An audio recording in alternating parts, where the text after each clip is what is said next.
Hello and welcome to episode 132 of the Chills at Will podcast. It's a pleasure today to be joined by Morgan Talty and a little bit about him. He's a citizen of the Penobscot Indian Nation where he grew up. He teaches courses in both English and Native American studies, and he's on the faculty at the Stonecoast MFA in creative writing. His highly anticipated short story collection, Night of the Living Rez, which is over my right shoulder here, is forthcoming from Tin House Books on July 5th. We're recording here on June 29th, so it is getting close. Good morning/afternoon. How are you today? I'm good. Thanks for having me. Well, yeah, I mean, it's coming up July 5th. Like, how exciting is that? Like, what's going on? What kind of like events are you doing for that? And, how are you feeling as the publication gets near? Feeling pretty good. I feel like it's going to be here like really, really fast. You know Oh, how sometimes like a week can take forever to go by, but yeah. it's like we have the 4th of July weekend, and I feel like Yes. that's just gonna go so quick, and then it's gonna be Tuesday and I'm gonna be like, oh my God, my book's out. Uh-huh. And so I'm excited. I'm really excited and really looking forward to doing some readings and getting out there. It's people are starting to slowly emerge from COVID, and Right. even though while it's still there, but no, I'm excited to be doing some readings in Bangor, Maine, and Portland, Okay. Maine, and um, New York City, Mm-hmm. All the right. Harvard bookstore. Yeah, so I'll be getting around. Cool. Is there any logic for I most of my podcasts actually release on Tuesday too. Do you know any logic for the Tuesdays for like publication days? I really don't know. Yeah, I have no idea. I know that's the first time I ever actually like heard of it. Like, is when Huh. Tin House published my book, they're like, we always publish books on it on like the second Tuesday of every month or something like that. It's very strange. That is strange. So it's a New York Times best book of summer 2022, a Good Housekeeping, all right, best book of summer 2022, a Lit Hub most anticipated book of the year, a Pace Magazine most anticipated book, one of Book Riot's 22 great new books to read in 2022. Um, it lives up to the hype and more.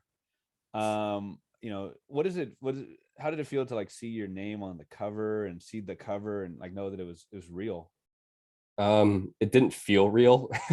It's like, I got the when the galley first came out, which is the one you have up there, kind of a little, I think a little different. Yeah. It had a big blurb from Tommy Orange on the Uh-huh. cover, and I just remember looking at it and I was like, did this really happen? And it's strange. And then I got my first set of my set of books that they sent me, I think like 20 or something. Mm-hmm. And just like looking at the box full of these books, it's surreal. Yeah. I never expected to, I expected to write, I never expected to, have this book here. I never expected any of this. Uh-huh. Man. So yeah, I mean, you talk about never expecting. I love to go back and talk about, growing up and your relationship with language, whether that's I mean, literally English. There's a note at the end of the book about using the phonetic language. Um, and but just the idea of like, I take that was a second language, or actually it sounds like in the note that at times you spoke the language fairly well. I'm rambling here, but my whole question, I guess, is what were you reading growing up? Was it a print rich environment? Is bilingualism has that been a major part of your life? How would you kind of characterize those things? Yeah. So first, let me say I hated reading and writing as a kid. Oh I no. hated it as a teenager. I didn't really start writing and like actually caring about like storytelling that was in like fiction or not, or literature in Uh-huh. general, until I was like 18. Huh. I mean, I failed high school English. I had to retake it in the summer, which Mhm. really, really sucked.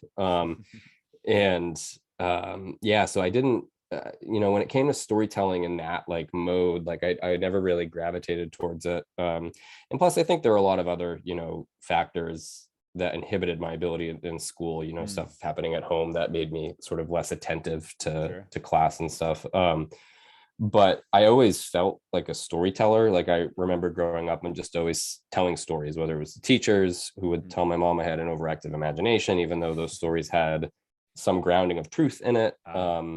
I told a teacher. I worked for a moving company during the summers, and she told my mom that, and she's like, well, his father owns a moving company and he does, do you know what I mean? So, and I lived with him in the summertime. So I feel like I was really shaped by storytelling as it existed, orally and visually, whether that's TV or movies or whatnot. And when it came to like language, I grew up hearing, I wish I knew more Penobscot, and I plan to learn more, because the language has been revitalized and, being really passed down and taught now. But I mean, I grew up around the Penobscot language. And, it's interesting, at the end of the book, I have that note that I wrote it, Right. phonetically, just because, I don't know how to spell the words using the alphabet that's been created for the Penobscot language. So I just stuck to how I thought it would look. And it's interesting, on Facebook, you'll see other people spell, I spell gwus, for example, which means boy, GWUS. I usually see it on Facebook by other people being like GWOS. And so, and it's, people trying to do it phonetically. But it's interesting I was just talking about this earlier today with somebody, how random words and phrases will come to me, like that are Penobscot. And especially when I was writing the book, like the other night, I was just in bed and I was like, a word came to me. I was like, oh, does that mean cat? And there's a Penobscot dictionary now. And so they're still working on it, but you can find some words. And I was like, oh, that is how you say it. I have no idea where I heard it. I have no idea who told me it. And I was writing In a Jar, and there's this scene where Paige says to David, "Bidi Gate," which means to come in. And when I wrote that scene, I was like, did I just make that up? And I was like, I reached out to some people and I was like, is this how you say this? And they're like, yeah. And I was like, oh, like, I don't know, like, it just came, you know what I mean? So like, I feel like subconsciously that language is just like still there. I know more of it than I actually think I do, which is why I need to shame myself and start, studying, with those who are teaching it. Yeah. Wow. What a metaphor. This idea that it's like, it's there. It's subconsciously there. It's, you haven't necessarily worked on it or practiced that part of it in some word. Wow. That's amazing. Now, like, and the pronunciation, I guess, would be Wabanaki, right, of Maine. I wonder if that's like a generic term for Native Americans, perhaps put on by Europeans. The Wabanaki. Did the Penobscot, would they consider themselves outside of that group, or is that put on from the external, from the outside? To be honest, I don't know if it's the word is a Penobscot word. It means people of the dawn or people of the first light, because we were the first, on the East Coast to see this, the rising sun. And so that's what, this group, my ancestors called themselves. And I don't know too much about the language and the history of it to say like when exactly it became a representation of Penobscot, Passamaquoddy, Micmac, and Maliseet, which are like the tribes in Maine. But it is nonetheless our own word and our own way of expressing who we are. Okay. Is that like a generic word, like, or like a redundant word where you say like chai tea when chai means tea? Like, do you know what I mean? Like, if you say Wabanaki, like the people. Anyways, I appreciate that explanation. So you talk about, I said no when you're saying you didn't love to read and write, but also yes. Like, as both of us being teachers, we know like you could be older than you are now. You could be 37 and you can pick up writing. You can be 22, and obviously, I mean, you're a phenom of sorts. Shoot, if you've only been writing for that short amount of time and done such great work. But what was it? Were there any light switches or eureka moments where you were just like, where the storytelling gene or the love of storytelling became pen and paper? And, who are some of I'd love to know, like, your generation. I've got you by maybe 11 or 12 years. Like, I love that smoke signals reference in the title story, with Victor and Thomas and all that. Yeah. Like, were you reading Sherman Alexie? Were you a Harry Potter kid? Like, kind of, what was your generation? Not that you couldn't read older stuff, but actually Harry Potter was, I think, the only book I ever actually like read when I was younger. I think that was it. And to be honest, I did not start with the first book. I think I'd watched the movies and I jumped into the new books coming out. But No, I think, yeah, I mean, I definitely did read, Lone Ranger and Tonto Fist Fight in Heaven, and, his other works. And I think, I mean, I don't want to necessarily say my work is influenced by that stuff. It definitely is influenced by, I think, like the long trajectory of Native American fiction, starting all the way back in the early 1900s, up to that point where I feel like Alexi kind of, the landscape sort of changed a bit, and positioned storytelling in a different, it made people talk. And I think what came after,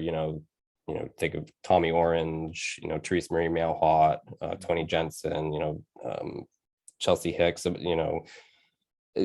Brandon Hobson. There's tons of writers out there, Native writers that have come after and have sort of established a broader spectrum of voices that are coming from all over the place. But I mean, I was his work was, a touchstone. I was also oddly, I feel like the work that really got me writing was actually Jack Kerouac. Because every summer I would go visit I was born in Bridgeport, Connecticut, and my mom took me to the Penobscot Nation in Maine when I was 6, and that's where I grew up for the rest of my life and throughout the year. But for about a month and a half, I'd spend the summers with my father in Bridgeport, and I was always taking the Greyhound bus. And the Greyhound bus, is like, or buses in general are, a staple of Kerouac type of, on the road stuff. And so I don't know why, I read On the Road, and there was some feeling in it that resonated with me and my movement that I had done, twice a year, for how many years? 14, like 13 years, these long 12-hour bus rides that had layovers. And I don't know, I remember reading Kerouac, and like, it may have been his voice that just swept me away. And I was like, okay, I like to tell stories orally, maybe I can do it this way. And I remember trying to write that first summer I read him, and it was so bad. But I just kept practicing, I kept trying, I kept reading, I went through all the beat, writers, and then I just went everywhere, started reading everything I could. Oh man. Well, so we'll add you to the list of Connecticutians with, Ocean Vuong and that kind of, right? Young writers who've done incredible things, with the Connecticut connection. It was so incredibly cliche. I did a teaching program right out of college, and there were probably, I don't know, 15 males part of it. And I think like 10 of us were reading On the Road that summer. So, like a life change, and just, so that's very interesting. And I tried to read it again a couple of years ago, and I was like, I can't read this. Not bashing Kerouac. I mean, because like I read it and I was like, his voice is just so beautiful, and his prose is just so beautiful. But I was like, I cannot get past like 4 pages. That makes sense. Maybe it's one of those you just read one time, like just. It's interesting. Cool. I get afraid to look back at works I really loved, like when I was younger, because I've done it a couple times, and I'm like, why did I like this? You know what I mean? And in a way that, like, I look at the notes I've left myself, but it's kind of interesting because it's like a history of your thought in a way, because like I always write in books. So like I look back, I'm like, why did I underline that phrase? What was I thinking? But yeah, there are books I return to, and I'm still just like, whoa, they were good. Yeah. Oh, that's cool. Like we'll put it in a museum, all the notes you have in these books, and then like inform. Man. Did you, again, coming from a slightly younger generation, ideas of like representation? I mean, obviously, if you know where to look, there are great writers. You talk about going all the way back to the 1900s, Native Americans. I mean, now with Sterling Harjo, I guess more of a screenwriter, and all those people you mentioned, you have an incredible all-star lineup, that give you blurbs. Which I'm very thankful for. Right. Did you feel like you saw yourself in literature? Did that matter to you? Was any literature good literature? Like, how did you feel about, I guess, just representation? Growing up? Yes. Yeah, I think, I feel like I recognized growing up, and I think, for example, when Smoke Signals came out, like every like Native, like at least back home on the Penobscot Nation, like was what, like every Native person was in that theater the day it released, and we're in like the front rows. They were going back and seeing it again and again and again. We watched the show or the movie in Native American studies, It was really the first time, I think, indigenous storytelling had made its way into like really big mains. I mean, obviously there's Louise Erdrich and James Welch and other famous writers who were getting a lot of readership, but nothing visual, right? But as I got older, I was like, I started to feel like the representation was starting to become more one-dimensional. It was starting to become sort of, and this isn't a criticism, I'm not criticizing any previous indigenous writers, but I just started to feel like, white mainstream readers kept wanted or demanded, performative indigenous literature that was giving them, as Louis Owens, who's a native scholar, said, a comfortable, easy tour of colorful Indian country. Yes. And it's interesting that you mentioned, I thought spatially about that question. Like, did you see, yourself represented in there? I didn't see it, but I saw the opportunity for it, or like what I felt was the opportunity for it. Okay. And, I started, that's really, I think when I really started to truly write was when I started to recognize that tradition I belonged to. In that tradition, I think that needed to continue to change and develop and grow. And, I was working on this book and, trying to create it in a way that it came across as, not a performance about, dancing indigenous people, right? But about human beings, what they'll do to live, what they'll do to survive, what they'll do to love, to forgive, all of that stuff. And I feel like in the past 5-6 years, the landscape has shifted, and there's a larger space where works are being published that aren't actually offering that colorful, easy tour of Indian country. There, for example, the prologue to There is just like this unflinching, unforgiving essay, and man, it's just it like, I don't know how, but I feel like that opening somehow contextualized a revolution that's maybe happening right now with indigenous fiction, and has sort of laid the foundation for other stories and other authors to come out. Okay. Yeah. I think I don't think Tommy Orange is very much on social media. Like, good for him, right? The cesspool that is Twitter and all that. But like, man, I want so much more. And like that prologue just by itself, right, about the coin, right? Yeah. It's just like, I could talk for hours just about that prologue. I mean, wow, yeah, just stunning, powerful, like you talked about. That's very interesting. So you feel like it was like a turning point in many ways. I do. Yeah, I think the book did a lot of things right, and I think just positioned.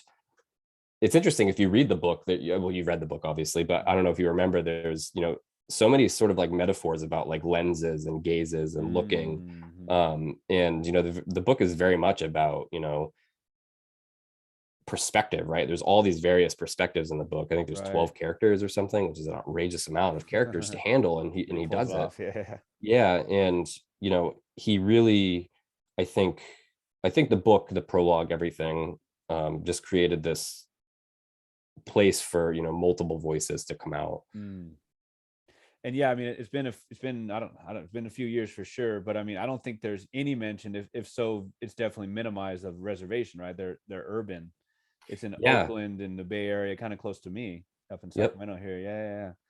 I was going to ask you about, so you talked about like the performative writing that you feel like a kind of one dimensional.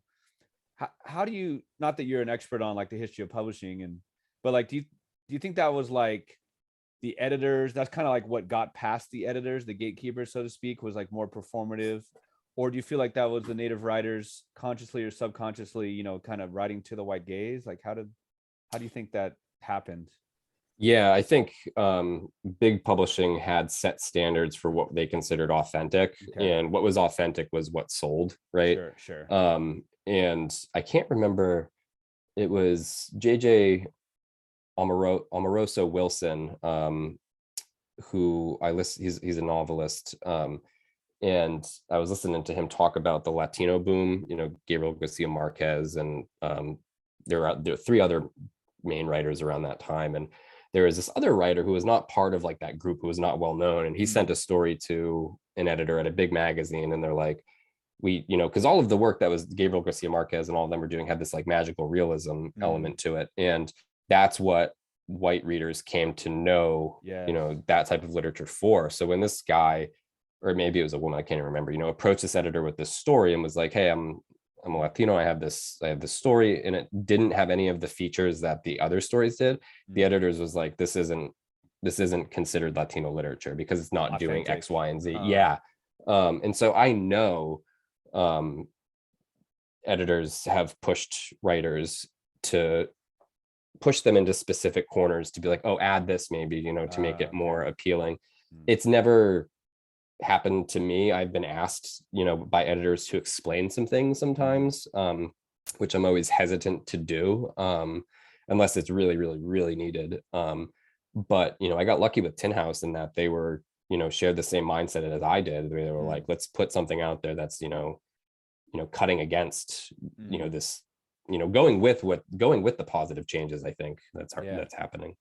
Man, I have an image right now of the last image of the title story, where it's Mom and Paige and Dee or David, and they're hugging in the van, that's literally like filming like events from the reservation.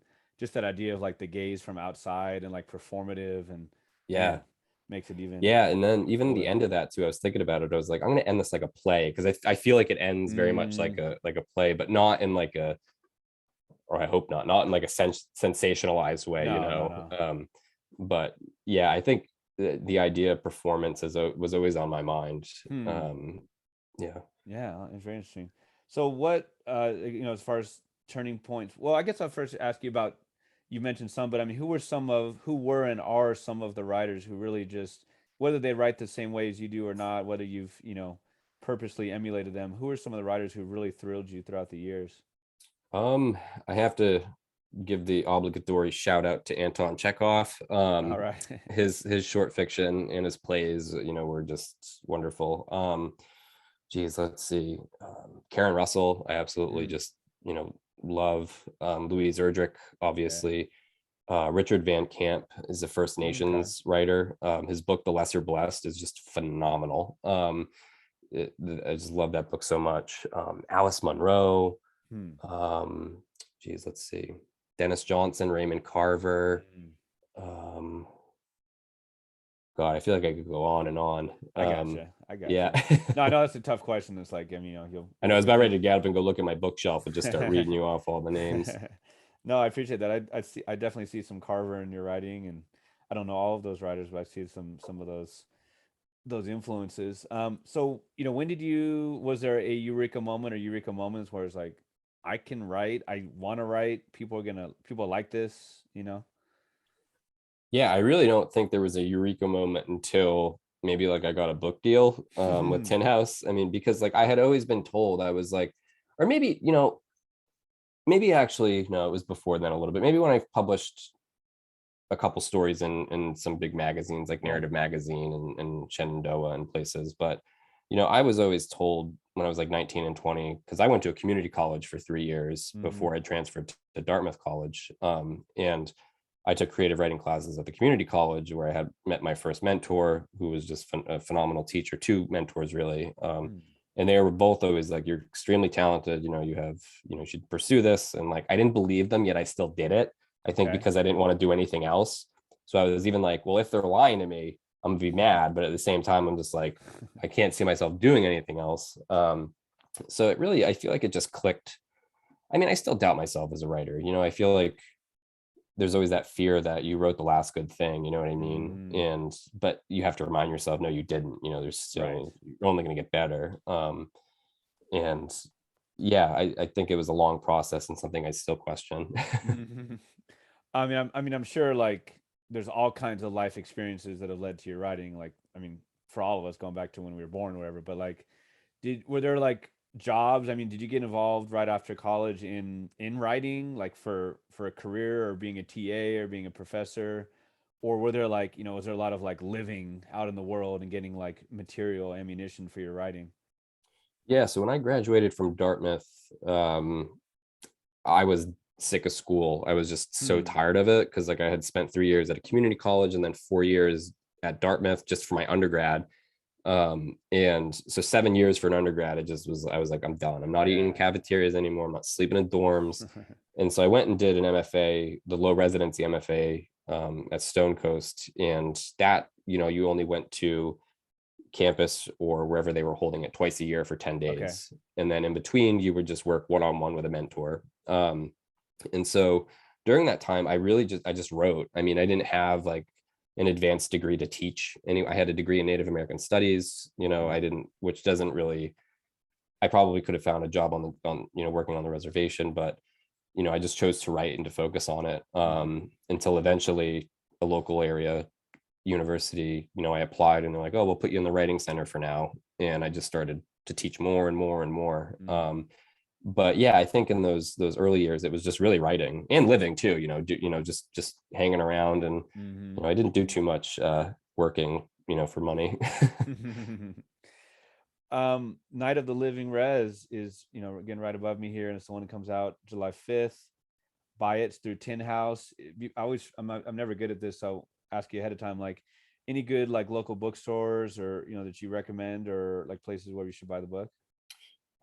Yeah, so if you're in Maine, the Briar Patch in Bangor, Maine would be a great place to buy from. I think there is, Birch Bark Books in Minneapolis is a Okay. good independent bookseller. Okay. Powell's, where else? Um, the King's English Bookshop in Black Walnut Books. I'm doing an event with them coming up. Nice. That could be a great place to order from as well. Okay. On my website, I have links to a couple places beyond the obvious, Right. Amazon and stuff. And that's just morgantalty.com. It is morgantalty.com. Okay, cool, cool, cool. What were some of the seeds for the book? Well, I guess even backing up, like, I mean, the book, they're thematically linked short stories. I don't know if that's the term the term you'd use or something different, but um, and then they were published in journals in recent years. So